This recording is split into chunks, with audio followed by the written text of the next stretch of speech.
everybody. I'm Cassidy, one of your Indianapolis Colts cheerleaders, and you're watching the Bleav in Colts podcast. What's going on, Colts Nation? I'm Lawrence Owen. With me, as usual, are my guys Jerraud Powers and Rodney McLeod.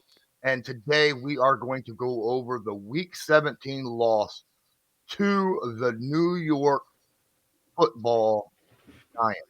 And my goodness, that we talked about for like the last month or so about the losses and how big they have been and different aspects of the game. Daniel Jones looked absolutely amazing in this game. Jerraud, what's your initial overall thoughts about this game? It just looked like, two different teams. One team knew that they won that game, they clinched a playoff spot, and another team still trying to figure out, how to get things fixed. Daniel Jones looked motivated. I read something to where the head coach kind of gave Daniel Jones, I guess boss status to where he did the schedule for the week, and he went with what Daniel Jones wanted to do. So it just shows you how much they believe in Daniel Jones, and I think he earned himself, an extension and will be the New York Giants quarterback for the future here on out, because there was a lot of questions about Daniel Jones going into this season. Can he be the franchise guy? But I think he's proved this season that he's the guy going forward. Rodney, what's your thoughts overall about what happened this past Sunday? I think defensively, Daniel Jones was a valuable weapon. Not only passing the ball, but he really extended plays, design run plays. They were all very effective and helped them, win and kind of take control of the game on Sunday. And of course, it's disappointing. We understand and knew the impact that he would have for that offense, particularly in the run game. But some things they also did that were unscouted looks, and so you have to credit them for a good game plan. Versus one of the best defenses, in the league, and especially against the run. We kept Saquon contained. I think he may have had like one explosive run that hit maybe in the third quarter, but outside of that, it was a quarterback play, quarterback scramble for 30, 40 yards. Jerraud knows, as a defender, man, when you're having to compete against, receivers and quarterback, it makes your job that much greater. And so that's what we saw on Sunday. And we obviously couldn't contain him, and that resulted in a loss for us. So Daniel Jones is much improved from what I've seen over the course of my past couple seasons, being with the Eagles. And Jerraud said, like, you could tell, he's gaining a lot of respect in that locker room from the coaches and his teammates, and really starting to form into the leader and the quarterback that they envisioned him to be when they drafted him. Yep, absolutely. And I just want to remind everyone that BetOnline remains your number one source for all your sports betting this season. Everything from the NFL and bowl season to esports. You'll always find the latest odds, team matchup info, player news, game trends at BetOnline. BetOnline features live betting, free contests, live scores for almost any sport or game imaginable. We are the fastest and easiest way to bet on all your favorite leagues and events. Head to betonline.ag to receive your 50% welcome bonus with your first deposit. Make sure to use the promo code Bleav, that's BLEAV, to receive your rewards. BetOnline, where the game starts. All right, so here's the thing. I've been talking the last few weeks about Daniel Jones before the game ever started, because that was the guy I thought that, would be someone that the Colts could maybe go after this offseason, and on top of possibly going and getting a rookie. I don't know, how that would work out, having a young guy plus a rookie, but I've looked at Daniel Jones over the last 4 years. He's gotten better and better and better every single year. And against us this past week, he had an 80% completion percentage, no turnovers, no sacks against the 6th best sack defense in the NFL. We were unable to get to him a single time. Now, his combine numbers 4.81 40. Okay, that can't be right. I mean, we're out there on the field with him, Rodney. How quick is Daniel Jones? I don't know if he's necessarily quick, but he has very deceptive speed. I saw that in Philly, when everybody, of course, the long run, everybody clowned him. Turf Monster got him right at the 10-yard line. I was a part of that. And I think he clocked 21 to 22 miles per hour on that. So that shows you the capabilities that he has. But he's really just a very big guy in general, right? And so I think that's the surprise to most guys when you get on the field with him is his stature. The fact that, he is bigger than you would think kind of gives me a little Josh Allen. I was just going to say that, stature and the way he goes about it. But yeah, it's very effective. It's hard when you have to deal with 26 and then you have to also worry about, Daniel Jones keeping it or design runs or bootlegs that can turn into runs. It's an advantage. And so I'm not sure how long, you want to put your quarterback at risk, right? Because I've also been I was a part of the game that where he was injured in our game and he had to miss the remainder of the season. So, you just have to be careful. But right now it seems to work. He also seems to understand when to slide and when he can put himself not in harm's way to gain extra yards for his team.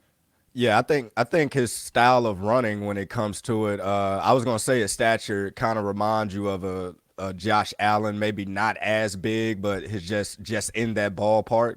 But he's smart about it. Like he knows when that he can take a hit when it's a smaller DB or a smaller type linebacker to where he can absorb a hit, and he knows when he needs to go down. So that's the part that can kind of become frustrating as a defender when you're going against him because when quarterbacks are running and scrambling, I mean, Rodney will tell you, we're trying to go tee off. Like that's our one chance to where we can hit him however we want to, and the ref's not going to call anything. And he's real smart about, when to go down, like Rodney said, and when he's going to lower his shoulder and, try to gain that extra couple yards and running over a defender as well.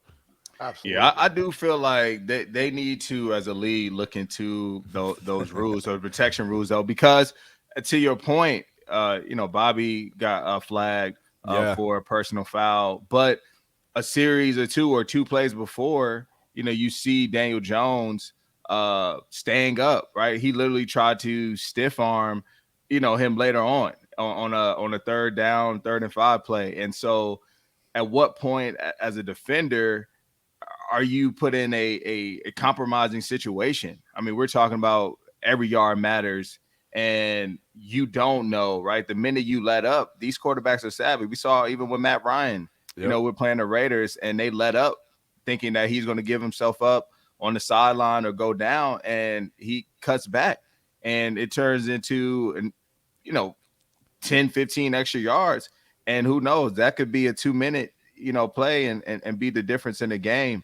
So I don't know. I think they just have to look at that a little closer and understand and see things from the defender's, point of view sometimes. And I get we do have to protect quarterbacks. Don't, want any hits to the head or anything like that. But at the same time, we are put in a very difficult position when our job is to defend every blade of grass.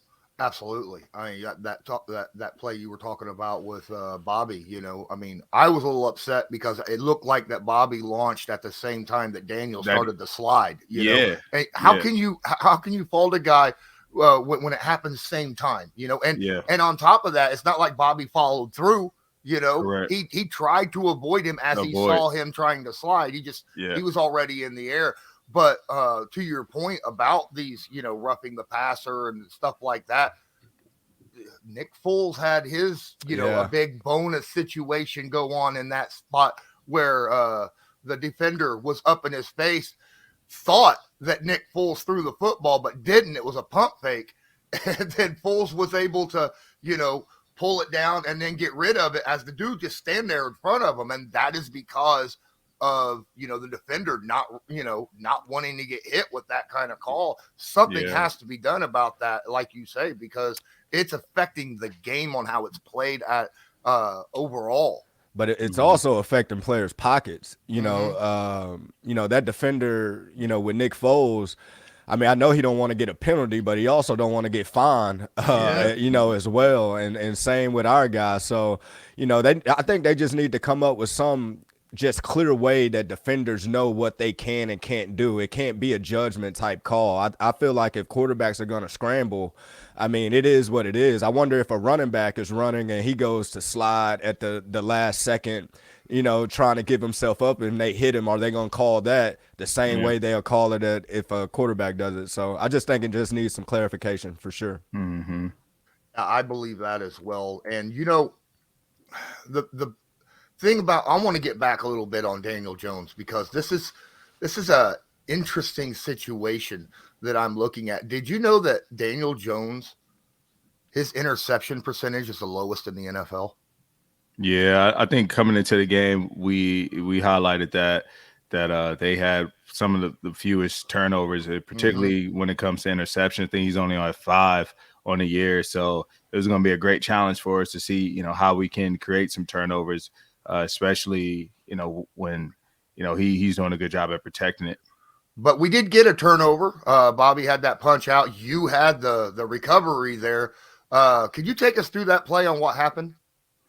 Yeah, it was a great play by Bobby and Gilly. We come out of halftime and looking to create some sort of spark for our team, knowing that we're first up, and first play of the second half, we come up big, get the ball in our territory and set our offense up, for a potential score, right? To now gain some momentum and start to make this comeback. But on that play, Slayton caught the ball. Gilly did a good job at holding him up. He starts to rake at the ball, and Bobby comes in with the clinic tape on the punch. And I was actually on my way to do the same thing and happened to see the ball come out. I wish I was able to stay on my feet and get some more yards or potentially a score.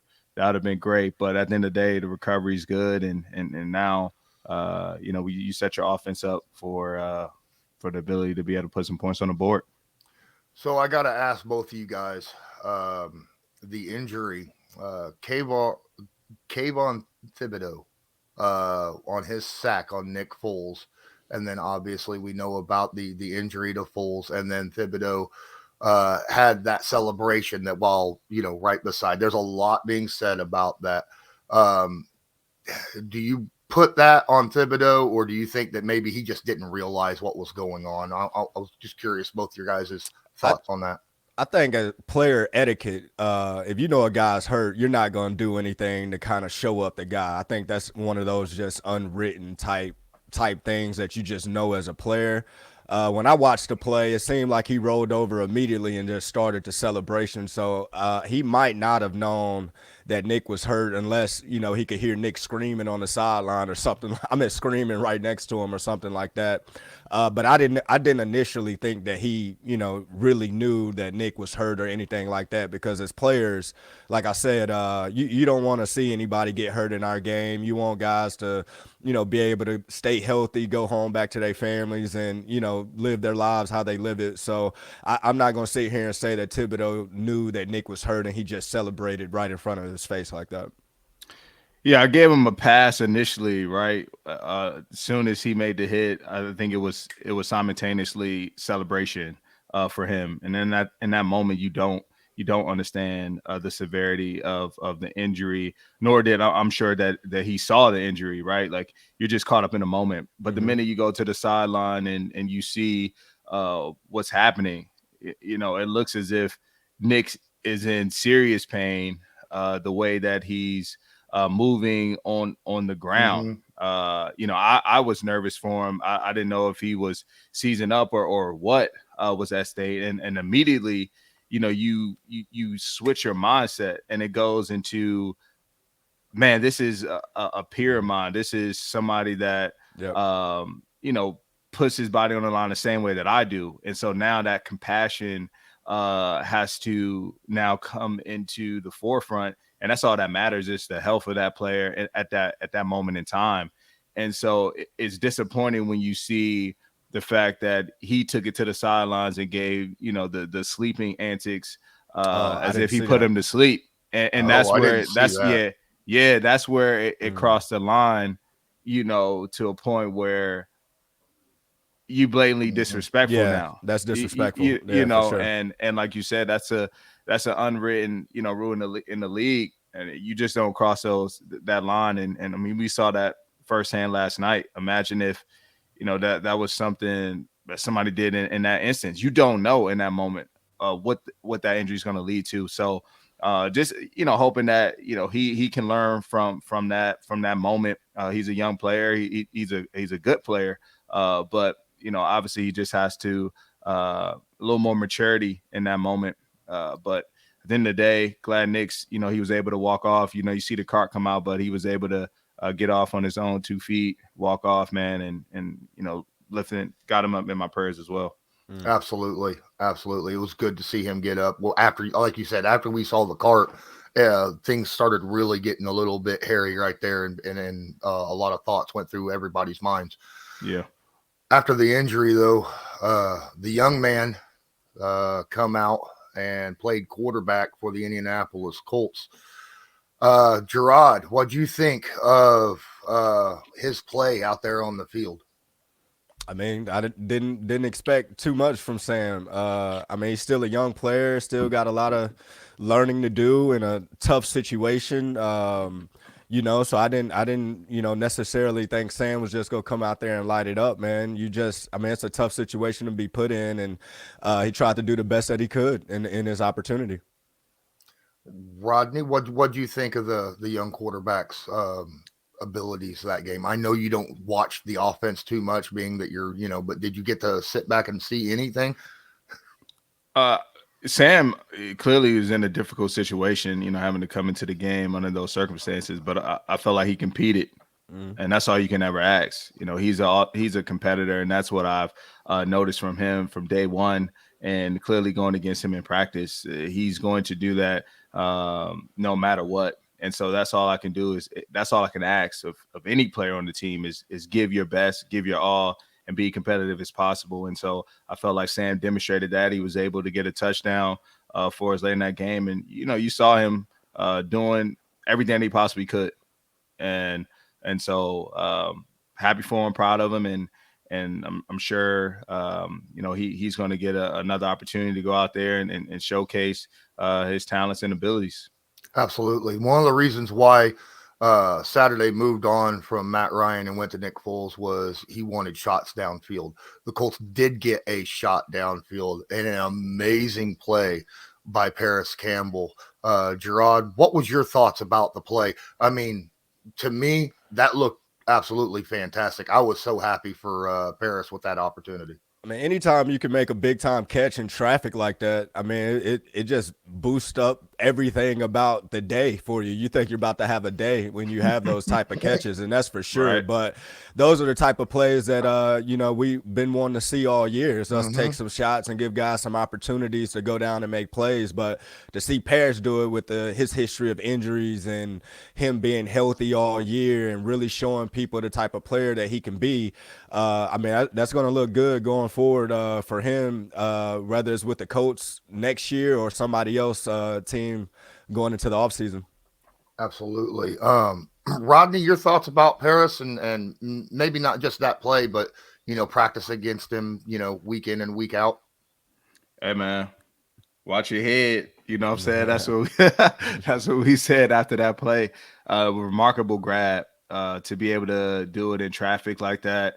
And a critical play, man. That was third down, and that extended our drive and allowed us to go down and get some points. So, man, you've seen him come alive all year. You've seen that confidence build up. And I think, slowly you're starting to see his skill set and why the team, drafted him. Right. And I think the team was also starting to figure out like how to utilize this guy in the best and how can he help us.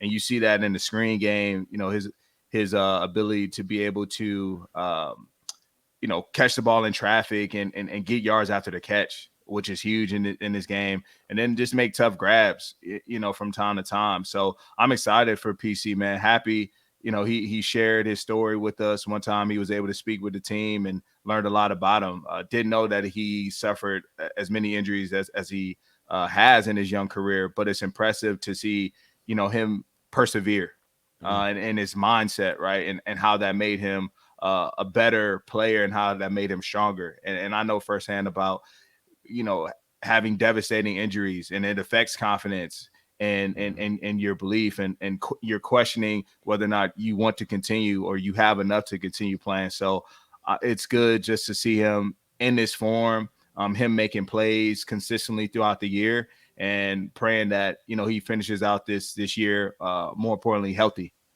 Absolutely. Hopefully he gets rewarded after this season with the kind of play that he's had. And as you said, staying healthy for the entire year. That's a big bonus for him.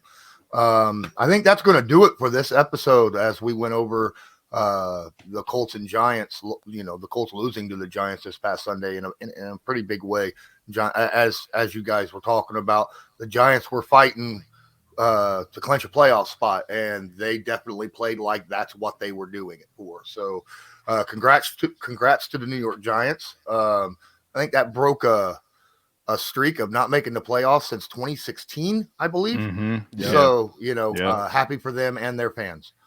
Sucks as a Colts fan, though, that we lost. Yeah. That'll be it. I'm Lawrence Owen. That's Jerraud Powers and Rodney McLeod. This was Bleav in Colts, brought to you by Bet Online. And as usual, go Colts. Do you Bleav?